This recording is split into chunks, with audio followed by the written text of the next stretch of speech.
পিউ পিউ ৰাম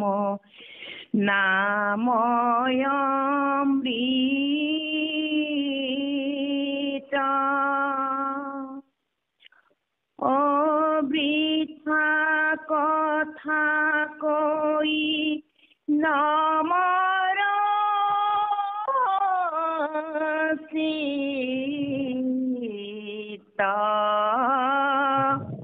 পিউ পিউ ৰাম নাময়মৃত বৃথা কথা কৈ নমৰ সীতা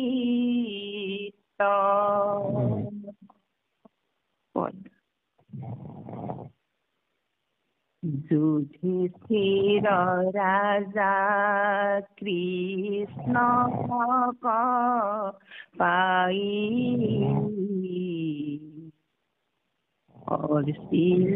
অশ্লীলতয়াতি দুনাই দুনাই রাজাক কৃষ্ণে নমি প্রণিপাতে মরাইলা মাগধ ভীমর হাতে মেলায়া ভকত নৃপতি সয় দেখাইলা নিজ রূপ কৃপাময় প্ৰসন্ন মুখ পংকজৰ জ্যোতি কৌস্তুভ কণ্ঠে গলে গজমতি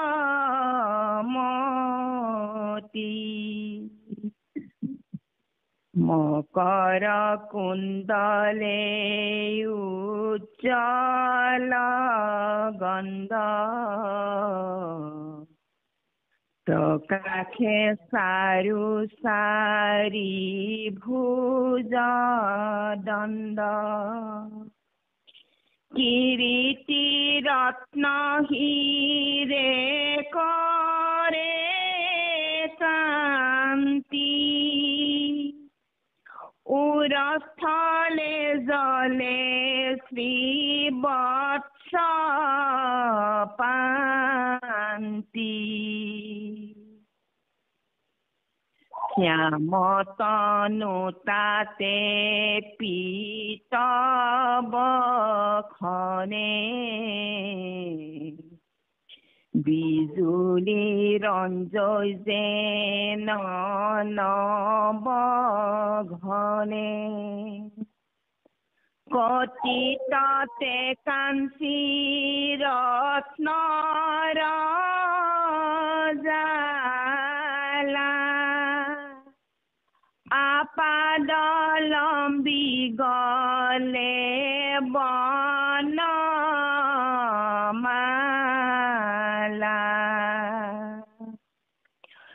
শৰণ পংকজে মঞ্জীৰ ঘোষ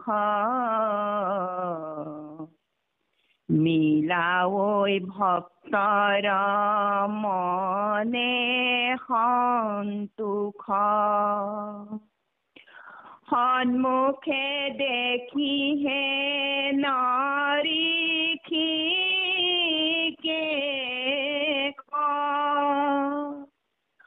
সমস্তে ৰাইলা বন্ধন ক্লেশ আনন্দে দ্ৰবিল সবাৰু চিত্ত লোতক ঝৰে তনুৰ মানসিত আসিল মৰি দুনাই যেন জিল আলিঙ্গিয়া যেন নয়নে পিল সাহন্তে গৈলয় অনুৰাগ সৰি প্ৰণামিলায়াতি চৰণে পৰি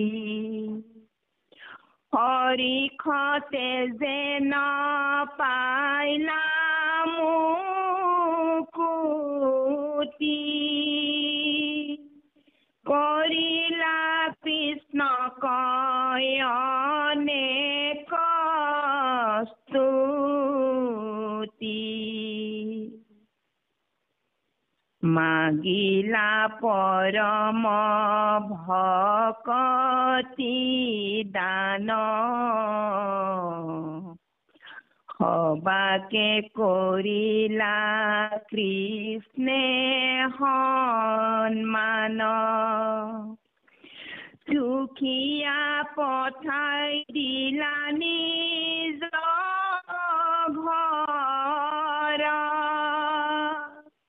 ৰাজহুৱে আখি যোগাইলা কৰ কৰি ৰাজহুয় যজ্ঞ নৃপতি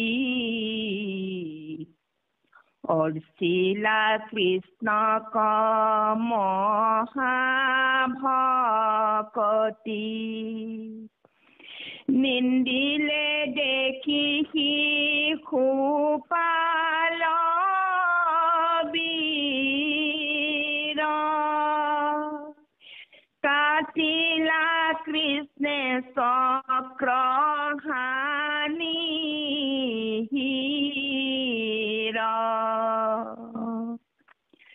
তাৰতে জপুঞ্জয়াখিল লৰি মিলিলা কৃষ্ণৰ চৰণে পৰি সাৰূপ্য পায়া ভৈলা পাৰি খদ বিস্ময় দেখিলো কনিহবদ পৰম মানি দুৰ্যোধন ৰায়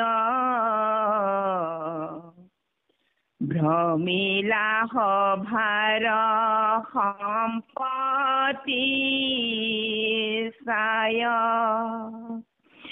তুলিলা বস্ত্ৰ পানী বুলি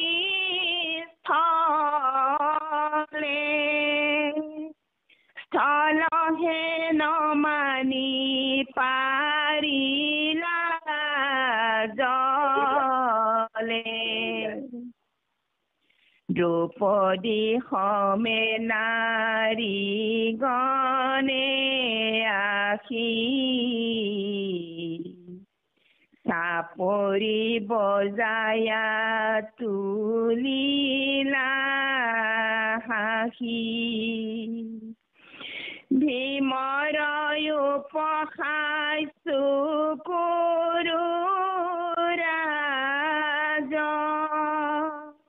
মৰণ সমান ভৈ গৈল লাজ মৃতক যেন ভৈলা কুৰুপতি কৃষ্ণৰ কটাক্ষে ভ্ৰমিলা মতি তুলাই তোক কুৰু ৰাজাৰ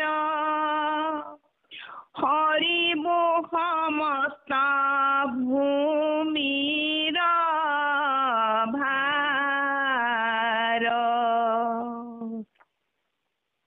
লাগু কবিবাদ কুৰু পাণ্ডৱে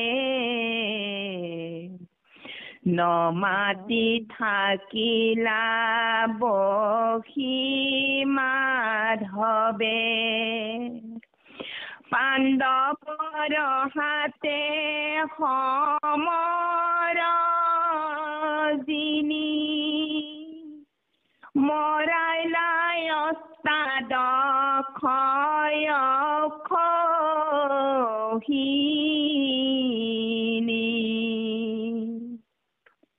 শৰত বৰ পায়া হাল বৰাজা মাৰিবা কগৈল যাদৱ প্ৰজা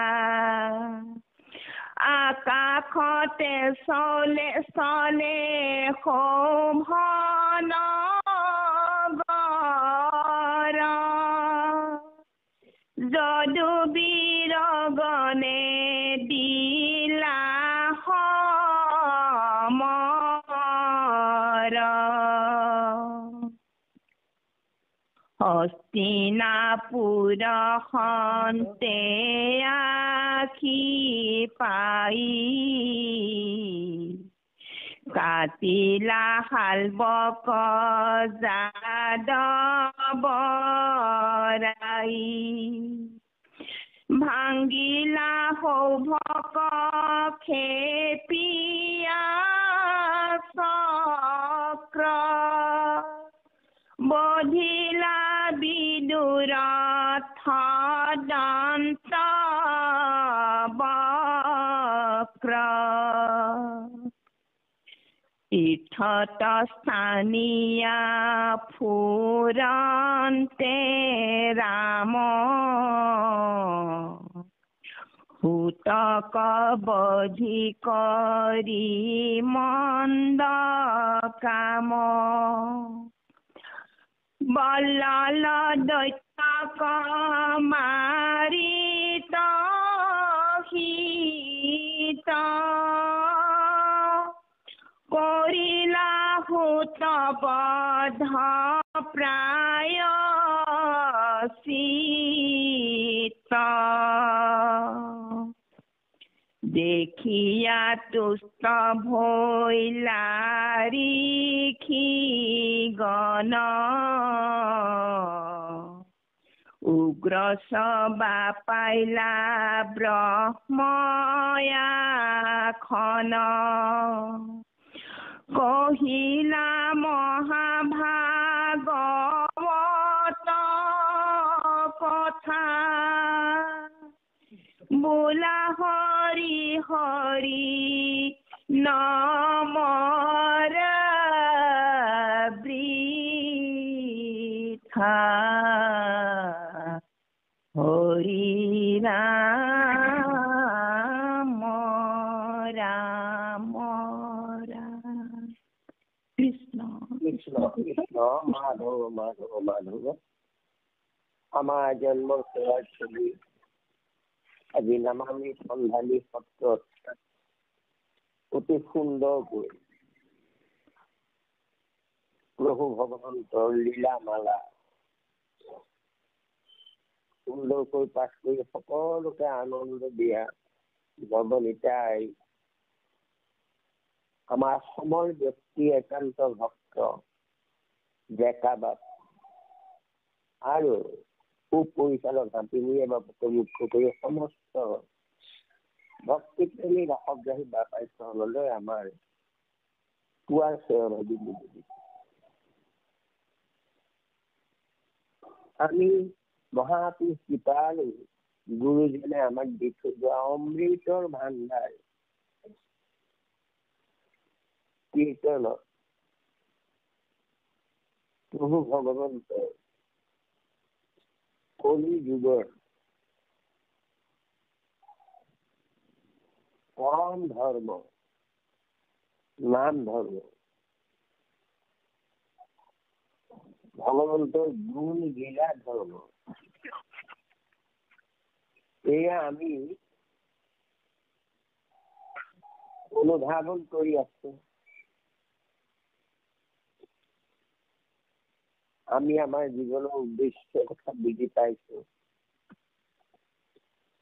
এতিয়া প্ৰভু ভগৱন্তৰ লীলা মালা গুণ লীলা এইখিনিকে আমি অহৰহ আমাৰ মনটো মজাই থাকিব লাগে। গোপীয়ে যেনেকৈ সকলো সময়তে কৃষ্ণৰ লীলা নিজেও কৰি গৈছিলে, কৃষ্ণময় হৈ গৈছিলে। আৰু আমি সেই লীলা মালা গাঁঠি দিছে, আমি মাত্ৰ তাক পৰিধান কৰিব লাগে। তাৰমানে আমি গাই গাই আনন্দ কৰিব লাগে মনেৰে সকলো সময়তে, যাতে আমি এয়া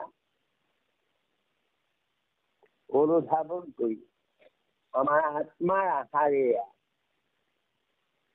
আমাৰ দেহৰ আহাৰটো,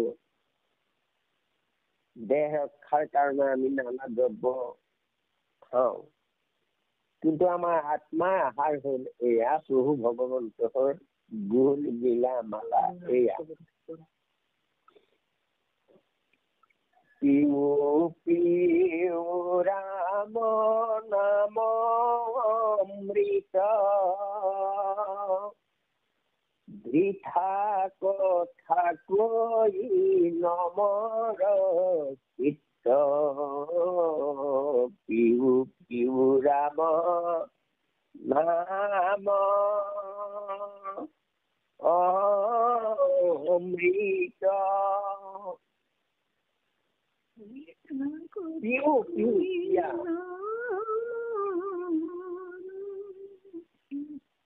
কৃষ্ণ যুধিষ্ঠিৰ ৰাজা কৃষ্ণ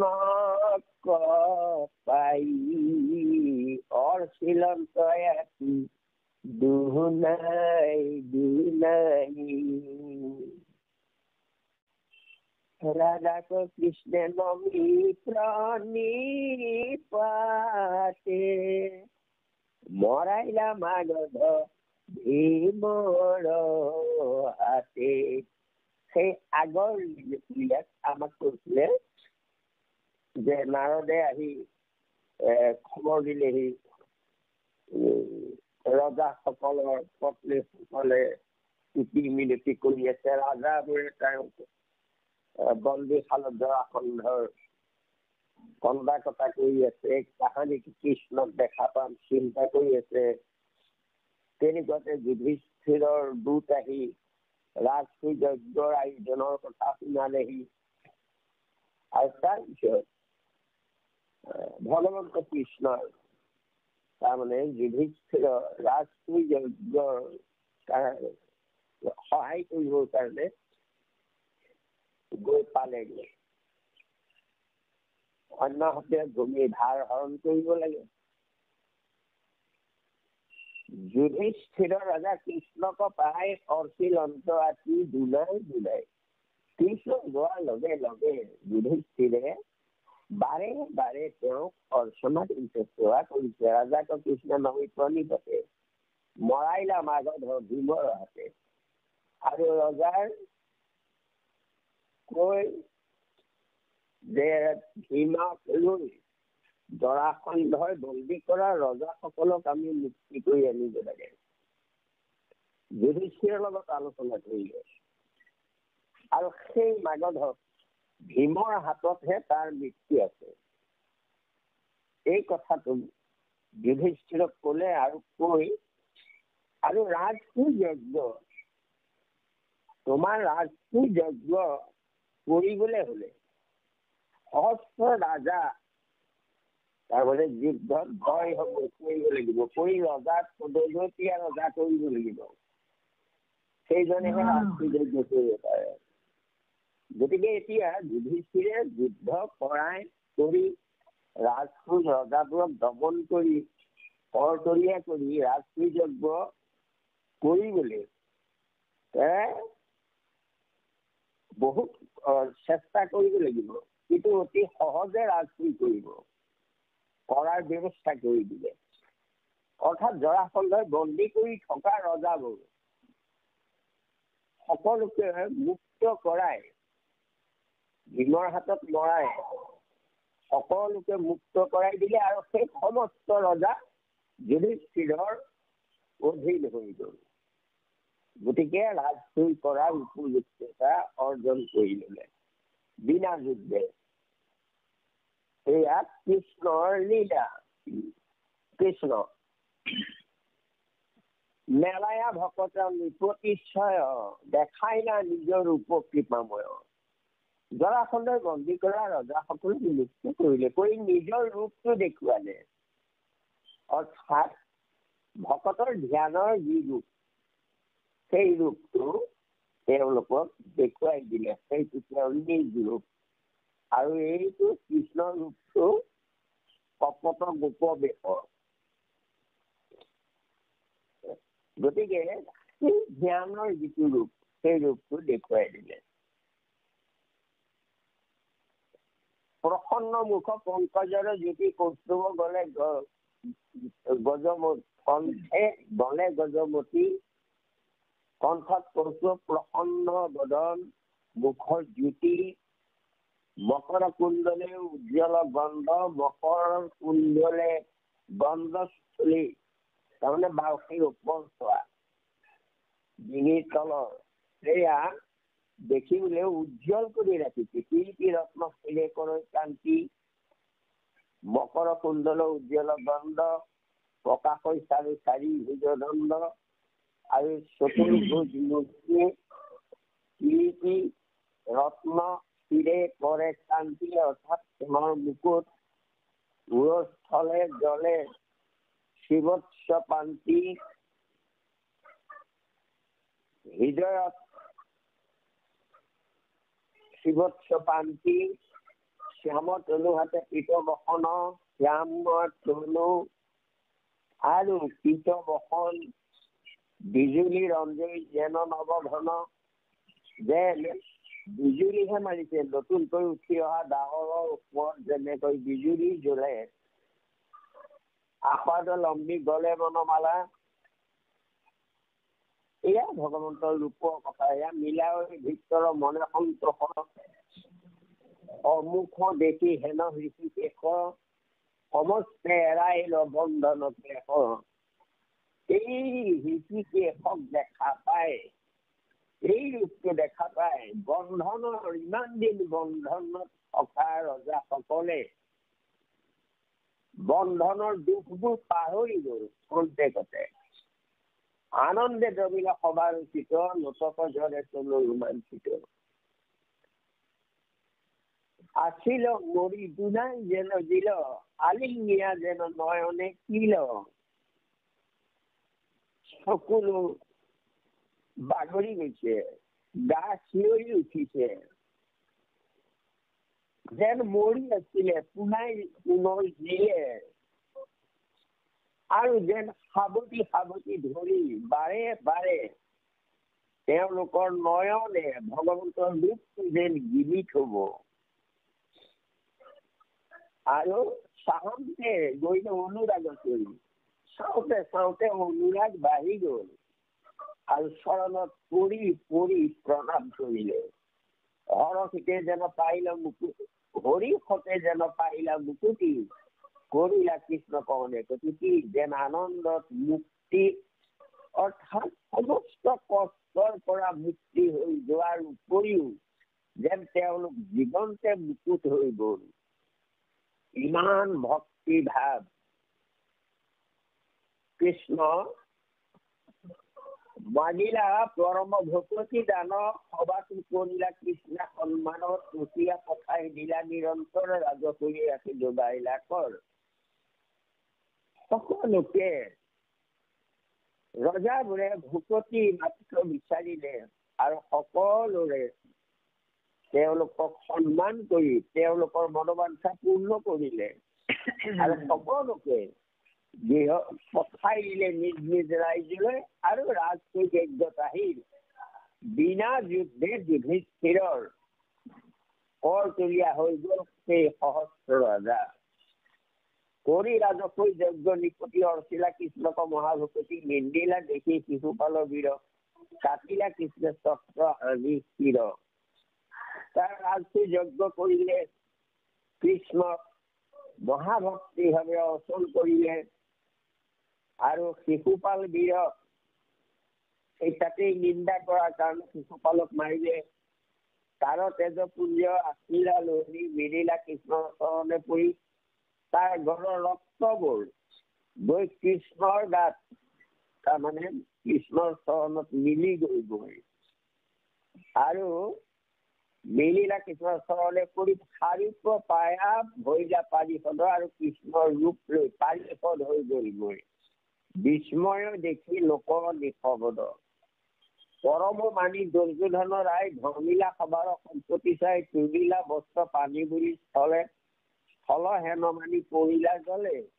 মই দানৱে ইমান সুন্দৰকৈ বনাই দিয়া যুধিষ্ঠিৰৰ সেই নগৰখন। তাতে পৰম মানি তাৰমানে অহংকাৰী সন্মান বিচাৰি ফুৰা দুৰ্যোধনে সেই সভাৰ সম্পত্তি চাই তাৰ তাৰমানে হিংসুক যে মনতে পাণ্ডৱৰ সম্পত্তি দেখি সি আচৰিত হৈছে আৰু সেই সভাৰ সম্পত্তি চাই ঘূৰি থাকোতেই কি হল, জল স্থল মনিব নোৱাৰি, জলকে স্থল যেন লাগে, স্থলকে জল যেন লাগে আৰু তাৰমানে পানী বুলি ভাবি বস্ত্ৰ উজাই আনিছে কিন্তু দেখিছে যে পানী নহয়। আকৌ স্থল যেন ভাবি পেলাই খোজ দিছে, পানীত ডুবি গৈছে। এয়া দ্ৰৌপদী সমে নাৰীজনৰ আহি চাপৰি বজাই তুলিলা হাতী আৰু নাৰীসকলে দেখি সকলোৱে হাঁহিছে চাপৰি বজাই। ভীমৰ উপহাস্য পুৰি ৰাজ মৰণ সমান ভৈগল্য লাজ। আৰু ভীমেও তাৰমানে এই নাৰীবোৰে হাত চাপৰি বজাই হাঁহিছে, অৰ্থাৎ দুৰ্যোধনক খং তুলিবৰ কাৰণে এই ব্যৱস্থাটো। আৰু একেবাৰে মৰণৰ নিচিনা দুৰ্যোধনে আঘাত পালে। মৃতক জন ভৰিল কুৰুপতি কৃষ্ণৰ কটাক্ষে ভ্ৰমিলা মতি। আৰু কৃষ্ণই কটাক্ষ কৰি তাৰ তাৰমানে খং উঠোৱাৰ ব্যৱস্থাটো কৰি দিছে। তলাই ইটো কুৰু ৰাজাৰ হৰিব সমস্ত ভূমিৰ ভাৰ। উদ্দেশ্যটো আছিলে যে ইয়াক পাণ্ডৱৰ সম্পূৰ্ণ বিৰোধী কৰি যুদ্ধখন কৰাব লাগিব আৰু মই একে ঠাইতে ভূমিৰ ধাৰ হৰণ কৰিব কৰাৰ ব্যৱস্থা কৰিব।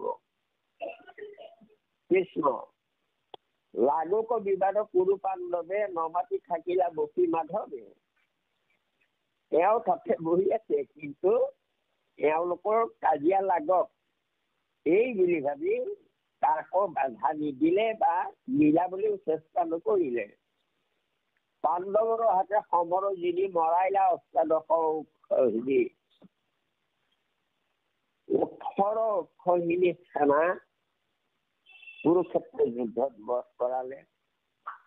হৰত বৰ পায়া শাল্ল ৰাজ মাৰিবাক গৈলা যাদৱৰ প্ৰজা।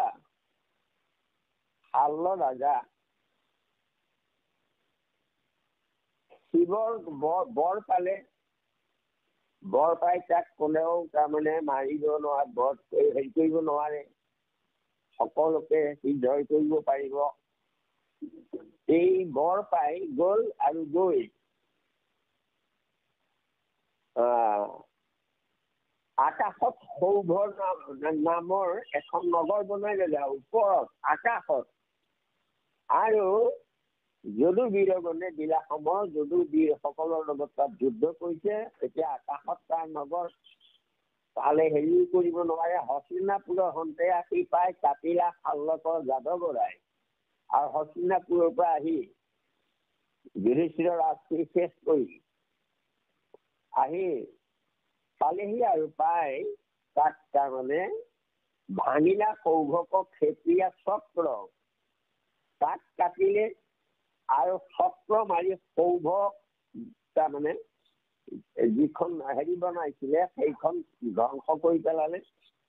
বধিলা বিদুৰত দন্তবক্ৰ, বিদুৰত দন্তবক্ৰ এই হাতত মাৰিলে। তীৰ্থত স্নানিয়া পুৰন্তে ৰাম, সুতক বধি কৰি মন্দ কাম।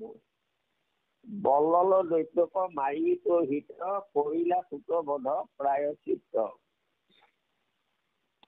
এইটো কাহিনী আপোনালোকে নিশ্চয় পাইছে আৰু বহুতে হয়তো ব্যক্তিজনে আৰু ৰাখিছে।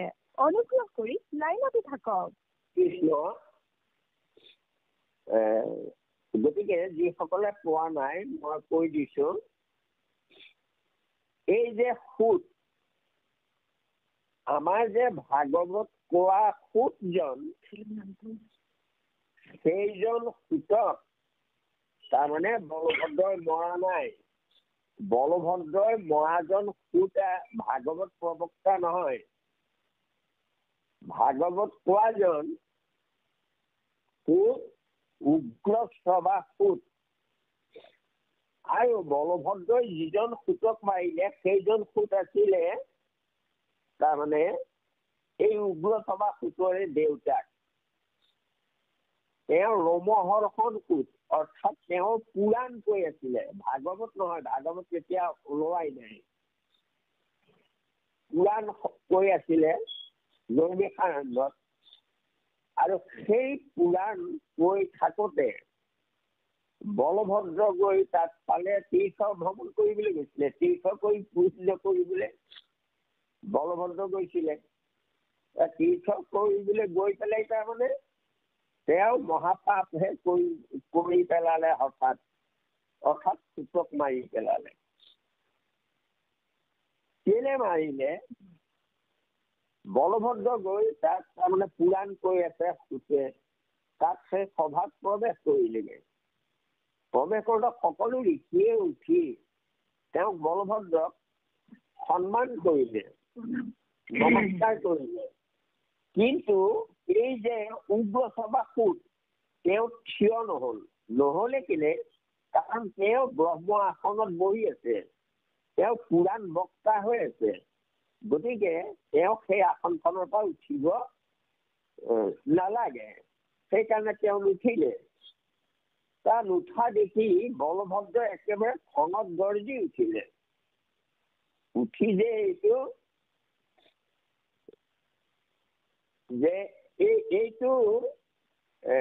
যে কেনেকুৱা, মোক সকলোৱে সন্মান কৰিলে কিন্তু ই মোক উঠি সন্মান নকৰিলে। যে ক্ষত্ৰিয়ত হন্তে ব্ৰাহ্মণিক ভৈলা জাত, জানো ইটো ব্যাস শিষ্য সুত নামে খ্যাত। আমি হব ধৰ্মপাল নগনে আমাক, নাহি আন শাস্তি যোগ্য আক বধিবাক। বলভদ্ৰ অহংকাৰ আহিলে, মই ধৰ্ম ৰক্ষক, মোকো নামানে।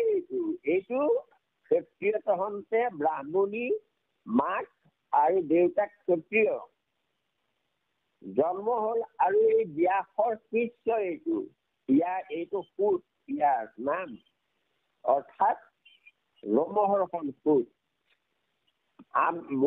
আমাক নজনে, গতিকে অন্য শাস্তি নহয়, ইয়াক বধিয়েই পেলাম মই।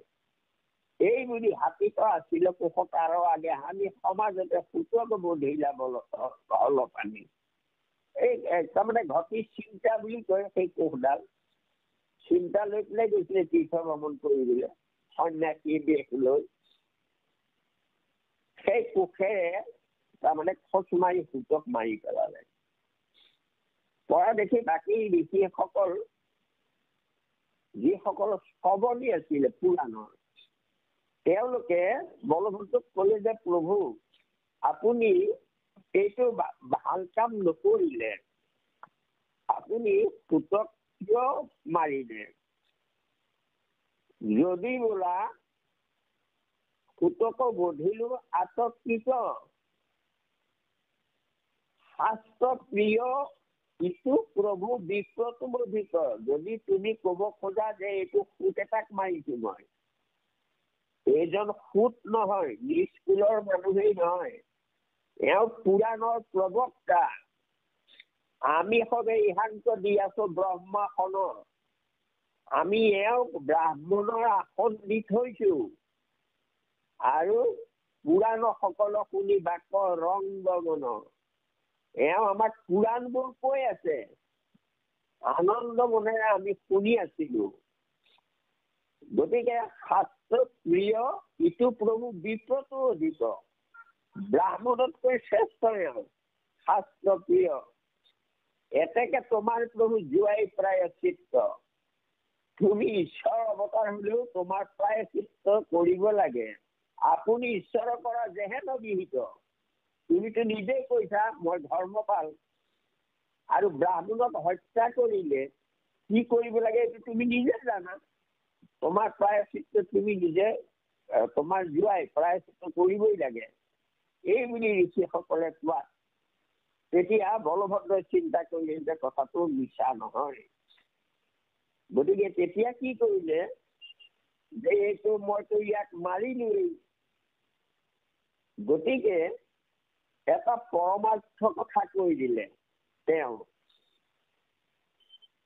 আপুনি সেই পুত্ৰ ৰূপে হৈ উৎপন্ন, মিছা পুত্ৰ নাম ইটো বেদৰ বচন। এই যে পুত্ৰ জন্ম হয় পুৰুষৰ, সেই বীৰ্য শক্তি, ব্ৰহ্ম শক্তি, জীৱনী শক্তি, নিজৰ জীৱনী শক্তিটোৱেই পুত্ৰ ৰূপে নিজেই জন্ম হয় ভাৰ্যাৰ গৰ্ভত। এইটো পৰমাৰ্থ কথা বলভদ্ৰই কৈছে, আপুনিহে পুত্ৰ ৰূপে হৈ উৎপন্ন। কাৰণ ব্ৰহ্ম, আমাৰ জীৱনী শক্তিটোৱেই হল ব্ৰহ্ম শক্তি, আৰু সেই শক্তিকে তাৰমানে ভাৰ্যাৰ গৰ্ভত সোমাই আপুনি সেই পুত্ৰ ৰূপে হৈ উৎপন্ন, মিছা পুত্ৰ নাম ইটো বেদৰ। এতেকে ইহানৰ পুত্ৰ আছে ইও পুত্ৰ। গতিকে এই ৰমহাসনক মাৰিলো, কিন্তু এওঁৰ এই ল'ৰাটো আছে। পুৰাণৰ কথা কবে হওক কণ্ঠগত, যাৱে শাস্ত্ৰ সান্ন নহে পাৱে জীৱন্তক, দিলো দীৰ্ঘ আয়ু মহা আনন্দে ৰহক। এই বুলি তেওঁক আশীৰ্বাদ দিলে, আৰু পুৰাণ মোৰ মুখস্থ হৈ গল গোটেই বলভদ্ৰৰ আশীৰ্বাদত দি তেওঁক আকৌ সেই পুৰাণৰ আসনত বহুৱাই বলভদ্ৰ গৈ ভাবিলে যে মই যে এই ব্ৰহ্ম হত্যা কৰিলো, পুতেকক তাৰমানে যদিও দিলো, বৰ দিলো, কিন্তু এইটো মোৰ প্ৰায়শ্চিত্তটো হোৱা নাই। গতিকে তেতিয়া তেওঁ সেই ঋষি মুনিসকলৰ যাগ যজ্ঞ এইবোৰত তাৰমানে অসুবিধা কৰি থকা বল্লল নামৰ দৈত্য এটা মাৰি পেলাই তাৰ প্ৰায়শ্চিত্ত কৰিলে, সুতবোধৰ প্ৰায়শ্চিত্ত। গতিকে এই সুতবোধৰ প্ৰায়শ্চিত্ত কৰিলে তেওঁ। দেখিয়া কৃষ্ট ভৰিলা ঋষিগণ, আৰু ঋষিগণ সন্তুষ্ট হল, নহলে তেওঁলোকক যজ্ঞ কৰিবলৈ নিদিয়ে, কৰিবলৈ পূজা কৰিবলৈ নিদিয়ে। তাক মাৰি পেলাই ঋষিগণক তাৰমানে মুক্ত কৰি দিলে। উগ্ৰ স্বৰ পাইলা ব্ৰহ্ম আসন, আৰু সেই উগ্ৰ সভা তেওঁ তেতিয়া তাৰমানে তেওঁৰ নাম উগ্ৰ সভা তেতিয়া নহয় দেই। উগ্ৰ সভা সুত হল তেওঁ শ্ৰৱণ ইমানেই তাৰমানে যে শুকদেৱে ভাগৱত কৈ থাকোতে ভাগৱতখন তেওঁ মুখস্থ হৈ গৈছে। ইমান সুন্দৰ শ্ৰৱণী তেওঁ। আৰু সেই তাৰমানে ব্ৰহ্ম আসন অৰ্থাৎ পুৰাণ কোৱা ব্ৰহ্ম আসনখন য'ত হেৰিয়ে বিষয় ৰোমহৰ্ষণ সূতে বহি থকা আসনখন বাপেকৰ আসনখন তেওঁ পালে। আৰু তাৰপিছত উগ্ৰসভা পাৰিলা ব্ৰহ্ম আসনত। সেই আসনতেই আকৌ তাৰমানে শুকদেৱে ভাগৱত কোৱাৰ পিছত তেওঁ তালৈ আহিছিলে। পুৰাণ বাকীবোৰ কৈ এদাই হ'ল, ভাগৱত নতুন পুৰাণৰ সূৰ্য। গতিকে ভাগৱত শুকদেৱে সেইকাৰণে উগ্ৰসভা সূতক ভাগৱত দি পঠালে আৰু সেই নৈমিষাৰণ্যত গৈ ভাগৱত পুনৰ তেওঁ ক'লেগৈ। গতিকে উগ্ৰসভাই ব্ৰহ্ম আসন পালে আৰু কহিলা মহাভাগৱতৰ কথা। তেওঁ পুৰাণ কৈ শেষ হৈছিলে আৰু ইয়াত আহি ভাগৱত শুনিলেহি। শুনি ভাগৱত আকৌ কণ্ঠগত হৈ গ'ল আৰু শুকদেৱে তেওঁক ভাগৱত প্ৰবক্তা পাতি দিলে। এয়া আপোনালোকে সকলোৱে জানেই। যে কি নহওক, এই যে লীলা প্ৰভু ভগৱন্তৰ লীলা মালা একোটা একোটা স্মৃততে একোটা একোটা আখ্যান তাৰমানে কেনেকৈ সোমাই আছে। এই কথাখিনি আমি যেন এটা কোট গাওঁতে সেই দৃশ্যটো আমাৰ মনলৈ আহি যায় নহয়। মই এতিয়া কোটক মাৰিলে সেই গোটেই কাহিনীটোৱে মনলৈ আহি গৈছে। গতিকে প্ৰভু ভগৱন্তৰ প্ৰতিটো লীলা আৰু তেওঁৰ প্ৰতিটো গুণৰ নাম আমাৰ কাৰণে গুৰুজনে দি থৈ গ'ল। নামৰ মালা গাঁঠি থৈ গ'ল, লীলাৰ মালা গাঁঠি থৈ গ'ল। আমি মাত্ৰ পৰিধান কৰিব লাগে, গাই গাই আনন্দ কৰিব লাগে, মজি থাকিব লাগে, তাতে জীৱনটো ধন্য কৰিব লাগে। কৃষ্ণ মাধৱ বান্ধৱ হয়। এইখিনি ক'বলৈ যাওঁতে আমাৰ হ'ব পৰা অপৰাধখিনি আপোনাক আৰু মৰিখন কৰিব। কোটি কোটি ঘৰৰ পৰা আৰু মৰি দি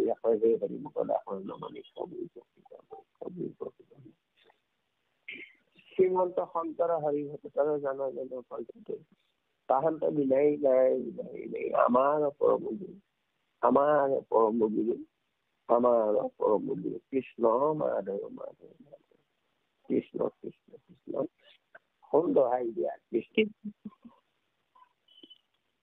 দেখিয়া তুষ্ট ভৈলা ঋষি গণ উগ্ৰসভা পাইলা ব্ৰহ্ময়াখন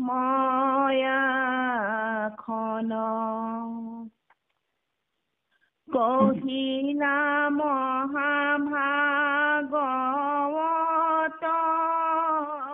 কথা বোলা হৰি হৰি নমৰা বৃথা